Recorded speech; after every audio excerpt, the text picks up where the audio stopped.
കോട്ടയം കാഞ്ഞിരപ്പള്ളിയിൽ വീട്ടുമുറ്റത്തെ കിണറ്റിൽ കരിയോയിൽ ഒഴിച്ച് അതിക്രമം കാണിച്ചു. ഇടക്കുന്നത്ത് ഷാനവാസിന്റെ കിണറ്റിലാണ് ഏതോ സാമൂഹ്യ വിരുദ്ധർ കരിയോയിൽ ഒഴിച്ചെന്നാണ് വിവരം.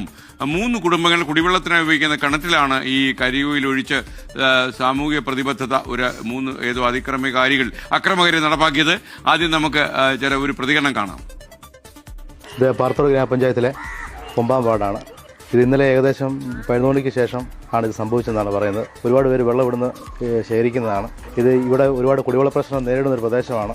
അപ്പോൾ അങ്ങനെ ഇരിക്കെ ഇവിടെ ഈ മോശകരമായ കാര്യം സാമൂഹിക വിരുദ്ധർ ചെയ്ത് വളരെയധികം തെറ്റായിപ്പോയി. ഈ ഒരു സാഹചര്യത്തിൽ വളരെ ഒരു എന്താ പറഞ്ഞാൽ ഒരു ക്രൂരത തന്നെയാണ് ഈ കാണിക്കുന്നത്.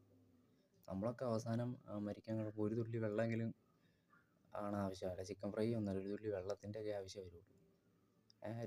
ജലത്തിൻ്റെ ഒരു പ്രാധാന്യം അത് നമ്മൾ അറിഞ്ഞ് മനസ്സിലാക്കുക. ഒരു കുടിവെള്ളം കിട്ടാതായി കഴിയുമ്പോൾ മനസ്സിലാവും നമുക്ക് വെള്ളത്തിൻ്റെ ആവശ്യം എന്താണ്. ഈ മാതിരിയുള്ള തെണ്ടിത്തരങ്ങളൊക്കെ കിടന്ന് കാണിച്ച് കഴിയുമ്പോൾ അവനൊന്നും വെള്ളം ഇറങ്ങാതെ അവൻ ചാവും. ഇത് എന്ത് കണ്ടിട്ടാണ് ഈ ഉമ്മാർക്ക് ഈ രീതി കാണുക? ഒരു 3 കുടുംബങ്ങളുടെ കുടിവെള്ളം ബുദ്ധിമുട്ടിച്ചപ്പോൾ സമാധാനമായി. എത്രയും പെട്ടെന്ന് ഇവന്മാരെ പിടിക്കണം. അതിനുള്ള നടപടി എടുത്ത് കൊടുക്കേണ്ട, നല്ല രീതിയിൽ കീറി കൊടുക്കണം. ഈ മാതിരി കാട്ടായം കാണിച്ചു കഴിഞ്ഞാൽ ഇവനൊക്കെ ആ ചാവാൻ കിടക്കുമ്പോൾ ഒരു തുള്ളി വെള്ളത്തിന് വേണ്ടി കുടിക്കുമ്പോൾ കരിയോയിൽ ഒഴിച്ച് അവൻ്റെ വായിൽ കൊടുത്താൽ